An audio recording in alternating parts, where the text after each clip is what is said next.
Welcome to the Global Professionals in Portugal show. My name is Cordelia, and today my guest is Rowena Powell. She lives here in Portugal, and she is a real estate investor, also a buyer's agent. She also manages Airbnb properties, and she and her family moved here in 2023. Rowena, thank you for being on the show. I am very happy to be here and just talk a little bit more about my experiences here. The life here in Portugal is about sharing, so I'm happy with it. Awesome. Can you tell me a little bit about your professional journey kind of in the previous country you lived in and how that allowed you to move here and how you're leveraging, working here? Yes.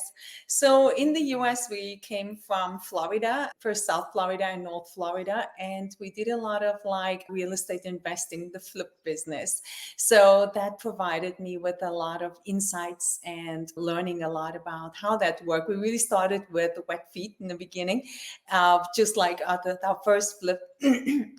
With our first flip, seeing how things will go, worked out very well for us. And I've learned so much over the past years about properties, real estate investing. So I learned also that, there's no script for how this works. Google is your best help, but that is for us being how we got started.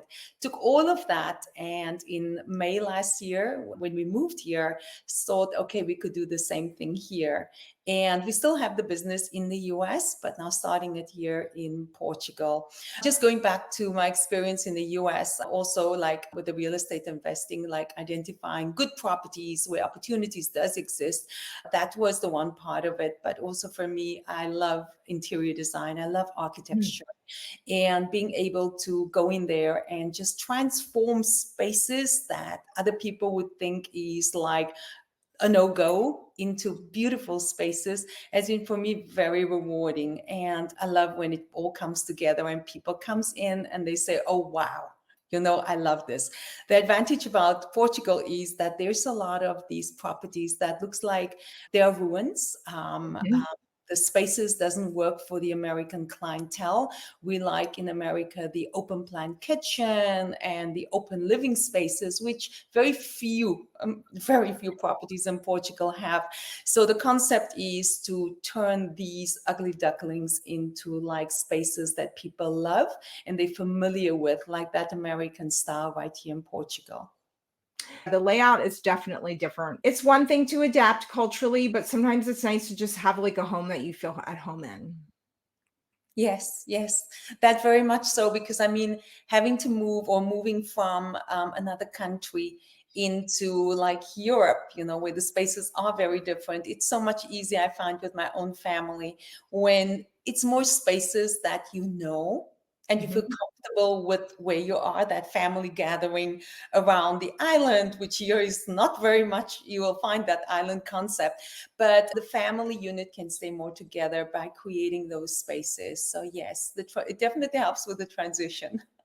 So you have lived in many countries. Can you share a little bit of that journey? Yes, I am South African, a born South African. I finished my education there, went to the University of Cape Town. And from there, basically, it's been moving around. So I left the first time when I left South Africa was also the time when I left permanently. I mean, permanently in the sense of going back for vacation, but I lived in Europe, Germany for over 10 years. And from there, the US, I lived in Florida for over 10 years. And now I'm in Portugal. So it's been, around 3 continents to find home in Portugal. And I have to admit that being in Portugal, from all the countries that I've lived in, including my own, it's been a place where I really found solace in who I am. I found solace in nature. I'm finding solace in the people. It's a good combination of everything that I want for me that seems to be working here. So I think this is going to be the longer term home. And you speak how many languages? Well, Portuguese will be my 5th language. Okay. That's wonderful. Would you say that you are learning Portuguese pretty well, or is it challenging for you? I'm learning it fine. I find being it's got a Latin background, so I'm more fluent in Germanic languages. There's a lot of English words in Portuguese, and I think for anybody coming here, it's simply like you have to make an effort to learn the language, watch TV that in Portuguese, do the things, practice. What are some tips and strategies that you have that you could share with our audience? I think for me, it has been that the world is your village, and we should not come into countries with our own conceptions of how we want things to be. You have to be open minded of how things are done, Mm, and let that be part of who you are, like almost like, you are here, you grow bigger with all the experiences and the cultures you have, but your own culture is not the only culture. So being in Portugal, let me take one step back. My first experience was in Germany, and the mhm, German culture is very different from the South African culture. South African culture is very warm and we love to talk, and sometimes three or four people can talk at the same time in different languages, and the conversation is fine. Nobody questioned this, and it's very inclusive. And in Germany, the culture is a bit more closed, and to make friends is not that easy. But I found that instead of questioning, asking the whys, I rather like, oh, this is how it's done. And that, of course, opened a lot of doors for me. And I had conversations with people and try to find the funny things in it, like where we laugh about each other and like learning from laughter. The same like when I went to the US, where it was interesting enough, a bit more challenging to find friends when you come from the Germanics. mhm. It is also very close knit, but in a different way. It has clusters. So, yeah, I would say it was more like understanding how the dynamics work. Here in Portugal, I feel back like in South Africa, the people are very welcoming and Mhm. very helpful and open up to you. That has been a wonderful experience. So this has been, from all my journeys, been the easiest transition. It's about identifying the dynamics in the area that you are, and Mhm. then instead of asking the why, just accept how it Right. is, come in with that neutral state, and Mhm. that opens a lot of doors for acceptance. And yeah, then there's also a lot of expats here, especially in my area. I live in Slovenia on the Silver Coast, and I met my first best friend 2 days after I arrived. Very also my son. So for us, it's been growing since then. It is, Yeah. you have to go to where it works for you and make it work for you. And now, I mean, I had my first Christmas here, and oh, actually, we had a housewarming, and I was surprised that I had to reduce the list of people that I invite because the lists are too big. So yes, it is. If that doesn't work with the Portuguese people now, it will work in time, I know, but there's other ways to connect in Portugal. You're not going to be alone. And I sometimes feel you're not going to be alone unless you choose to be alone. How have you adapted to working here? So I work from home, and I choose my own hours because I have my own business. I found that working in my space, if I want to go out and work from a cafe or something like that, that is my time where I can socialize and just be in the culture. So I try to always like mix a little bit in the culture. And then coming back home, this is where I want to have my private time. So I think having a daytime type of job will help me a lot. I have friends who work abroad, like in the US, work nighttime. So usually start about 2 o'clock until after midnight. That Mhm. ones have been a little bit more challenging, but they make full use of the morning to either go to the gym and socialize there or have breakfast or go for walks. It's just about how you sort of like change your life around to fit into the life that you want to have. Because you're mentioning that retirees, I don't know about your area so well, but where I am, we have a lot of younger expats expats, like families like us, they are in their 30s, 40s, 50s, and a lot of them work abroad and still make it work very well. A lot of the things like for the US, like, you can start at 2 o'clock and then maybe go until 6 o'clock. And Mhm. they do the other stuff that I do. I also have a YouTube channel, Portugal Expats Close Up, and then do the planning at night. And then in the morning, I come on and then I do a combination of that and buyer's agent and the property management services. That one is 24/7. But I mean, that one is sort of like you can balance it all. And I have been able to find a very good balance so that when the kids come home from school, still having the ability to do homework and all the other stuff that needs to be done. But I find with all of this, for me, what worked well is that although I've got all this stuff going on, it is being able to decide on my own time what I want to do and how I do that. And not having this like, this feeling of I have to because I do it for me. And it becomes very rewarding. I think when you do it from that type of approach, you feel more relaxed and you are more calm.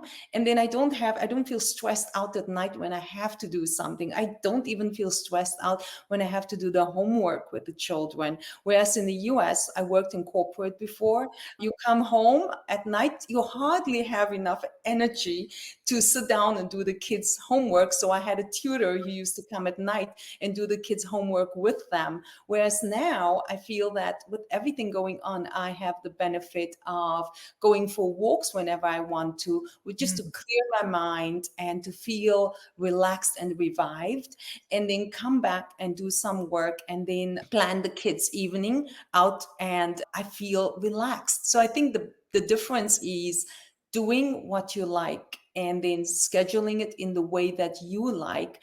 And that for me has been the best way, not just for myself, but I think for the family. You said you worked in corporate before. Did you switch from corporate to having your own business when you moved, or had you already made that switch in the US? Made that switch in the US Okay. pre-COVID. So we, both me and my husband, were in corporate jobs and running that, that busy life, and having to also have kids that you need to attend to. You were just running all the time. And one day we were just, because we love traveling, after some travels also decided, no, things has to change. Another thing for us was also gun violence in the US. It is, I don't want to be political, but it is a reality. And for us, we have kids at school and thought, well, if the government is not taking action to change things, it takes a long time. We have to, for our family, change things by ourselves. So sort of that micro type of like mentality, and then started working towards that. And this is why we moved here.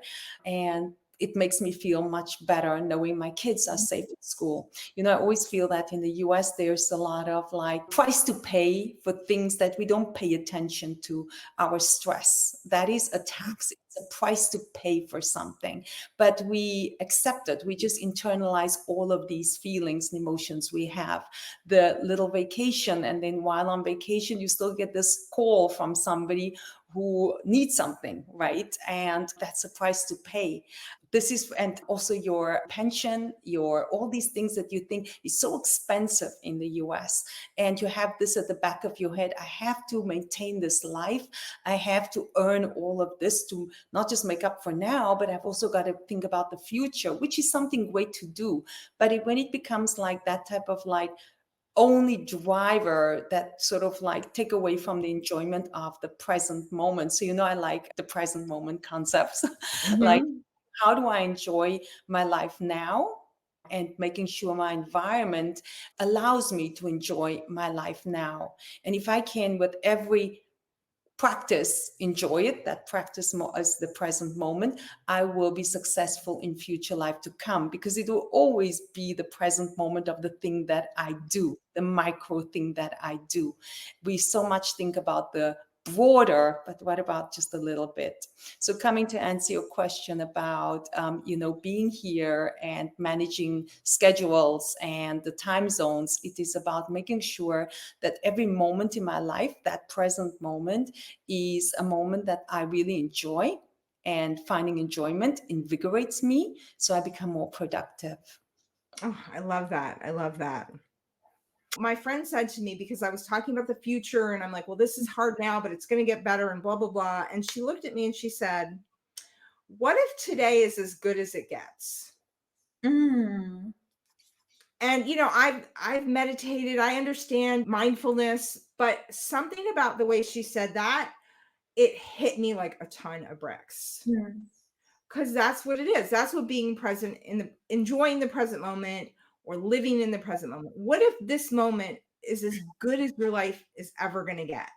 that's Is that powerful. good enough for you? Is that what you want?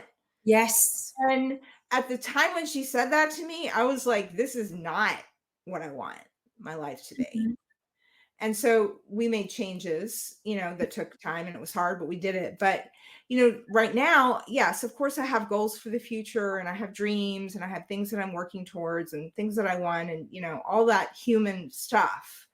But truly, if this moment was as good as my life got, I would be mhm. happy with that. It's a good life. That's powerful. Mhm. What are some of the challenges that you're facing in terms of living here and working here that either you've overcome or maybe you're still working on? Mhm. I have not had many challenges. I guess it has to do with the way that I approach things. I think the advantage we have is that today we're able to connect to people, to information so much easier than, some years back.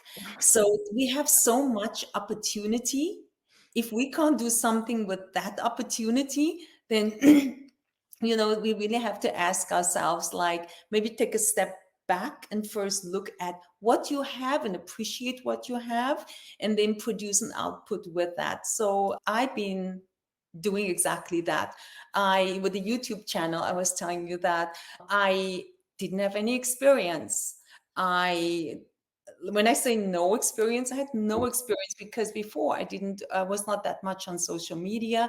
I didn't know I didn't watch videos or anything like that. Whatever information I needed, I Googled and went from the, or I read up and stuff like that. And yeah, moving into a new territory. And my kids used to joke at me when I wanted to do this and said, Mom, you don't know how this works. Let us show you. You don't know. I've got a 10-year-old and a 13-year-old. And I said, okay, let's see. So I went in and I read up a lot. I looked at other YouTube channels and I took it from there. So I realized that we've got all this opportunity already here. Why am I always, people are always chasing the next opportunity? It's not the present moment, it is right here. The same like starting a business. I came here as buyer's agent. I did not speak the language at the time when I arrived, and a lot of people would go, but how are you going to negotiate? How are you going to read the contract and all that? But then I realized that, well, when people started, like the first time went out on the ocean, the Portuguese, to discover the rest of the world, they did not have all the ducks in a row. They did not know what was behind the Atlantic or anything. They figured it out as they went. So the Mhm. present moment, it is where we are right now. And then when we get there, we fix it as we should in the right direction that works for us. So I can have an attorney that looks at the contracts. I can understand when I have somebody there when we negotiate. And actually, the negotiation is much more than just understanding the language. It is the tactic of negotiating. The same with going into a house. A house is a house. Identifying, coming from the flip business, I know where the issues are in a house. I know the opportunities in the walls. I know what we can achieve. And I started putting all of these different parts together in order to have like a complete setup that works for me, that I can duplicate in any country in the world, irrespective of the language. The language is never your barrier. It is how you see things that is your biggest barrier.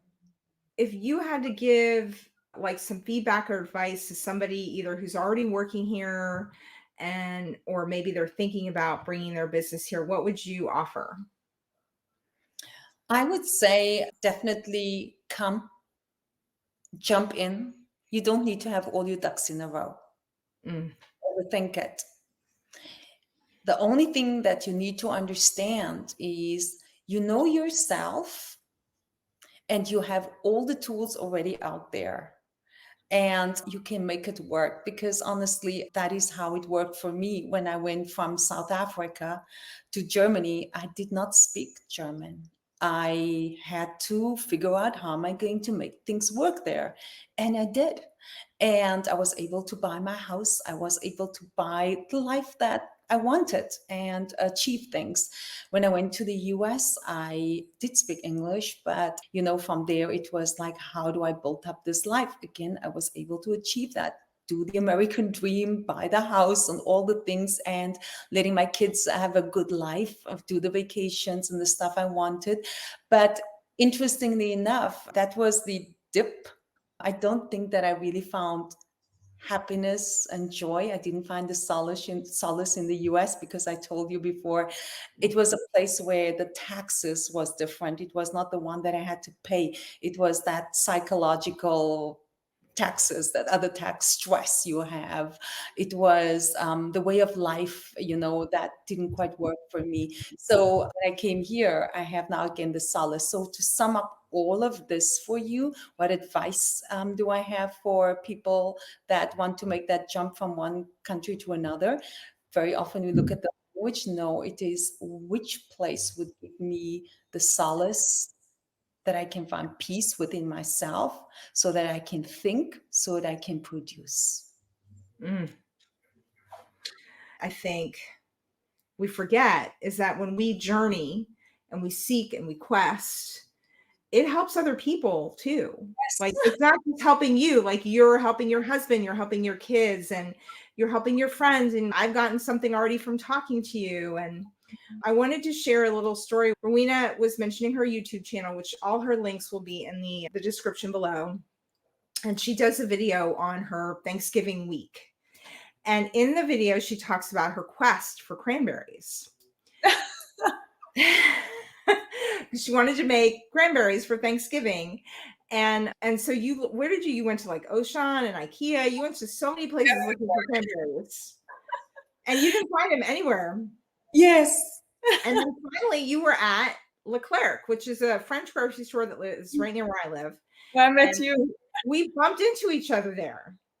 Now, we had previously met at a school function because our kids go to school together, but we didn't really talk. And then we were at the store, both of us shopping for Thanksgiving with our husbands were there, and we were both trying to figure out how to do Thanksgiving dinner. And we were talking about cranberries. I don't know if you remember this. I remember that. I think I was talking to your husband actually too. And I said to him, it would be really, because all we could find were dried cranberries. We never found fresh, right? No. Now, I don't know. Are you a canned cranberry person or fresh sauce?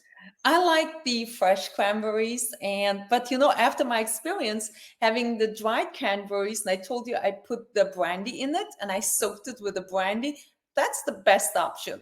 So yes, agree. Yeah. So my husband is a can guy. Like if it doesn't come out of the can and you can't slice it up, he doesn't want to eat it, right? So I told him, I said, look, I'll make cranberry sauce fresh, but you have to eat it. If you're not going to eat it, I'm not going to make it. So I wasn't going to make it. And then we ran into you. And then we were talking about dried cranberries. And we happened to be in the liquor aisle because we were buying liquor for Thanksgiving. Right? And I was like, you know what? I bet they'd be really good in whiskey. Yes. And then you were like, what about brandy? You know what I mean? Like, and we kind of had this like creative moment. And then, yeah, you made really good cranberries. And then I also made the best cranberry sauce I've ever made. What did you add to it? So what I did is I took them and I boiled them for about a half an hour in apple juice. Oh, wow. So they got really plump and a little more sweet. Mm-hmm. And then when I turned the fire off, because I'm not like you, I wanted mine to have actual alcohol in it. So when you cook it in the alcohol, it cooks off the alcohol, right? So I was like, I'm going to turn the fire off and let it cool down a little bit. I'm going to make it a little bit too thick. And then I poured in Fireball, which is like cinnamon flavored whiskey. US, it's a brand, Fireball, but here they just have Jack Daniels with like cinnamon and maybe hot peppers or something. It's very spicy. So I Mhm. poured that in the sauce so it would have a little alcohol kick to it. Mm. It was the best cranberry sauce I've ever had. I'm telling you, the challenges is the opportunities. That's exactly right, but I never would have even made that or thought of that or whatever if we hadn't bumped into you and you hadn't been, like, figuring out where the cranberries were, and it's obviously we didn't change the world, right? But now we have this thing in common, and so that's just one small example of how I think when you're seeking and you're out, whether it's professionally or personally trying to do something new, it really feeds this, like, community of the world. I love it. We can always learn from each other, and Exactly. I'm very happy Exactly. about being here. And look there, all of that evolved into us now having like a little chat here and just trying to inspire more people, to Mhm. connect and learn from each other, because that's really what it is all about. Just like come and learn and be part of that community. Yeah, absolutely. So, Rowena, thank you so much for being on the show. Mhm. We will see you next week.